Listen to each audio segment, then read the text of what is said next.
Alceste, Harpagon, Scapin, Diafoirus, Monsieur Jourdain ou encore Tartuffe, des personnages qui sont devenus des antonomases pour désigner un avare, un misanthrope, un fourbe, un pédant ou encore un hypocrite, tellement ils ont marqué les esprits depuis leur création par Molière il y a près de 4 siècles. Ce dramaturge était un génie dans l'observation de la psyché humaine. Boileau l'appelait même le contemplateur. Il était un observateur lucide, pénétrant et très fin. Il décrivait avec beaucoup de justesse et de sagacité les caractères de ces personnages individualisés et à la psychologie alambiquée qui sont devenus des archétypes.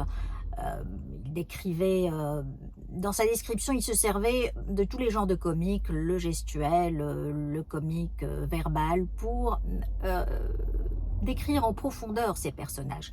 Molière est le créateur de la comédie de caractère, qui s'oppose à la comédie de l'intrigue.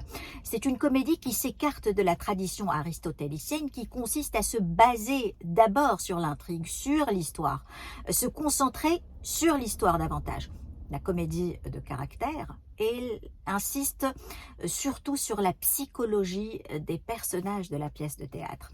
Et pour approfondir vos connaissances sur Molière, je vous recommande ce hors-série du Point. Il est très passionnant, je l'ai lu d'une traite hier soir.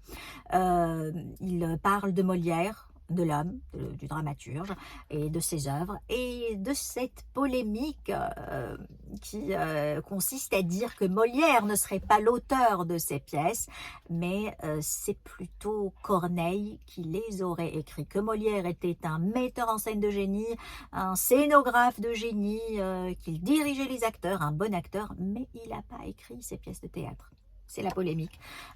Comme la polémique qui disait que Shakespeare n'avait pas écrit ses œuvres et qu'il avait un nègre.